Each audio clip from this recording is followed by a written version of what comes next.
હવે આગળ ચેપી બિનચેપી પાઠમાં આપણે છેલ્લે સ્વાસ્થ્ય નીતિ વિશે માહિતી મેળવી.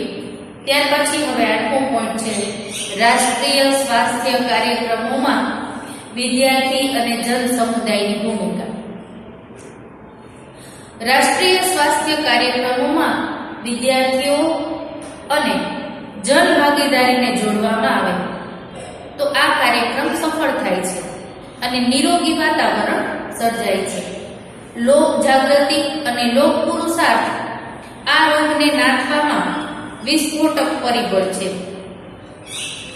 રોગ નિયંત્રણ લોક ભાગીદારીથી જ પ્રાપ્ત થઈ શકે છે. દાખલા તરીકે મેલેરિયા મચ્છરથી ફેલાય છે. જો મચ્છરોનું ઉત્પાદન વધે તો રોગ ઝડપી અને વધુ પ્રમાણમાં ફેલાય છે. મેલેરિયા કરતા મચ્છરો લોકોના ઘરમાં, શાળામાં, જાહેર સ્થળો વગેરેની આસપાસ ભરાઈ રહેલા પાણીમાં થતા હોય છે.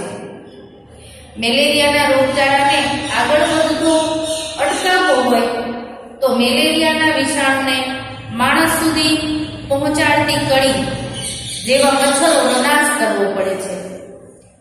આ માટે વિદ્યાર્થીઓ, યુવાનો, લોકોને શિક્ષિત કરવા મેલેરિયાના મચ્છર જે સ્થળે ઉછળતા હોય તે સ્થળો શોધી મચ્છર ઉત્પાદન સ્થળને સાફ કરી પાણીના નિકાલની વ્યવસ્થા કરી મચ્છર ઉત્પાદન ન થાય તેવો સહિયારો પુરુષાર્થ કરવો. શાળા, છાત્રાલય કે જાહેર સ્થળોએ વિદ્યાર્થી, યુવાનોની મદદથી રોગમુક્ત પર્યાવરણ સર્જી શકાય. વિદ્યાર્થીઓ શક્તિનો મોટો સ્ત્રોત છે. તેઓના સહકારથી રોગ નિયંત્રણ મેળવી શકાય છે. ત્યાર પછીનો મુદ્દો આપણે જોઈએ પ્રાથમિક સ્વાસ્થ્ય સુરક્ષા. તો લોક નિવાસની નજીક ઉપલબ્ધ કરાતી સ્વાસ્થ્ય સંબંધી સેવાઓમાં જરૂરી એટલે કે પ્રાથમિક સ્વાસ્થ્ય સેવાઓ હોય છે.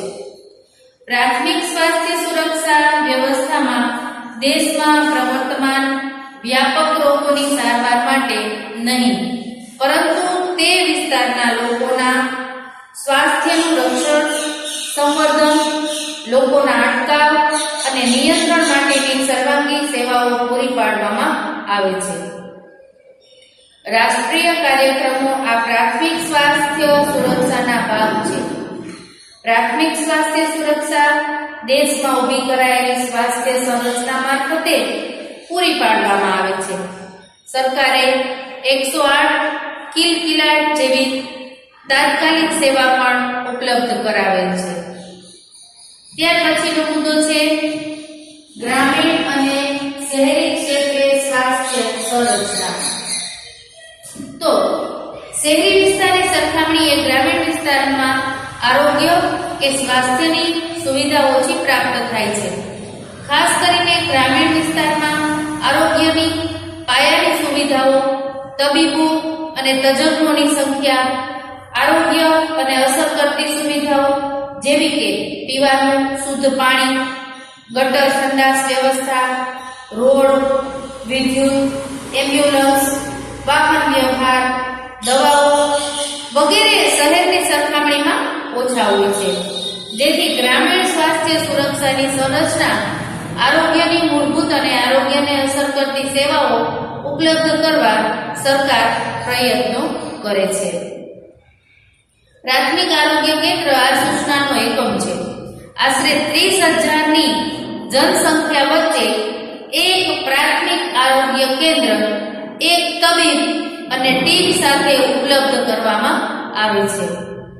આરોગ્ય કેન્દ્રની હેઠળ 5 થી 6 પેટા કેન્દ્રોની રચના કરવામાં આવે છે. પ્રાથમિક આરોગ્ય કેન્દ્ર સઘન સેવા માટે સામુદાયિક આરોગ્ય કેન્દ્ર અને જિલ્લા હોસ્પિટલ સાથે જોડાયેલા હોય છે. ત્યારે એ શું કાર્ય કરે છે, શું કામગીરી હોય છે? તો કે બીમાર વ્યક્તિઓની સારવાર કરવી, પોતાના વિસ્તારમાં આવેલ ઝૂંપડપટ્ટી વિસ્તારમાં રસીકરણ અને કુટુંબ કલ્યાણની કામગીરી સાથે વિસ્તારની સ્વચ્છતા અને ગંદકી નિકાલની કામગીરી કરે છે. ત્યાર પછી હવે આગળ જોઈએ તો શહેરી હોસ્પિટલ. શહેરી હોસ્પિટલની વ્યવસ્થા શું હોય છે? તજજ્ઞ અને મૂળભૂત તબીબી સેવા, ઓપરેશન અને દર્દીને દાખલ કરી સારવારની સુવિધા. આ રીતે બે સ્વાસ્થ્ય સંરચનાની મદદથી સમગ્ર ભારતમાં સુરક્ષાની વ્યવસ્થા કરવામાં આવે છે. સ્વાસ્થ્ય સંરચનાનો અભ્યાસ કરશો તો ગામડાઓથી લઈ રાષ્ટ્રીય સ્તર સુધીની વ્યવસ્થા સ્વાસ્થ્ય સંરચનાની સમજ પ્રાપ્ત થશે. સ્વાસ્થ્ય સંરચનામાં વિશાળ રીતે ત્રણ મોટા ભાગીદાર છે: સરકાર, સેવાભાવી સંસ્થા અને ખાનગી સંસ્થાઓ. આ ત્રણે ત્રણ મળીને આ બધું જ કાર્ય છે એ કરે છે. અહીંયા એક સારણી આપેલી છે: ગ્રામ, નગર, જિલ્લા, રાજ્ય અને રાષ્ટ્રીય સ્તરે સ્વાસ્થ્ય યોજના. એમાં રાષ્ટ્રીય સ્તરે સેવાભાવી તબીબી આરોગ્ય, તો એમાં આરોગ્ય અને પરિવાર કલ્યાણ મંત્રાલય, આરોગ્ય નીતિ કાર્યક્રમ કાયદા ઘડતર, રાષ્ટ્રીય કક્ષાની સરકારી તબીબી સંશોધન સંસ્થા, લેબોરેટરી વગેરે એ રાષ્ટ્રીય કક્ષાની ખાનગી તબીબી સંસ્થાઓ. આ બધું રાષ્ટ્રીય સ્તરેની સંસ્થાઓ છે. ત્યાર પછી રાજ્ય સ્તરની ખાનગી તજજ્ઞ હોસ્પિટલોમાં રાજ્યની સેવાભાવી તબીબી આરોગ્યમાં રાજ્ય આરોગ્ય અને પરિવાર કલ્યાણ વિભાગ, રાષ્ટ્રીય આરોગ્ય કાર્યક્રમ, નીતિ અને કાયદા અમલ, દેખરેખ, માર્ગદર્શન એ રાજ્ય સ્તરની ખાનગી તજજ્ઞ હોસ્પિટલની કામગીરી છે. રાજ્ય સ્તરે સરકારી અસ્પતાલ, લેબોરેટરી, આરોગ્ય સંસ્થા, સંશોધન તાલીમ સંસ્થા વગેરે. ત્યાર પછી જિલ્લા સ્તરે, તો જિલ્લા સ્તરની સરકારી હોસ્પિટલો હોય છે. એનાથી નીચે નગર અને તાલુકાઓ, તો એમાં એ સ્તરના સરકારી દવાખાના, સામુદાયિક આરોગ્ય કેન્દ્ર અને અન્ય સવલતો હોય છે.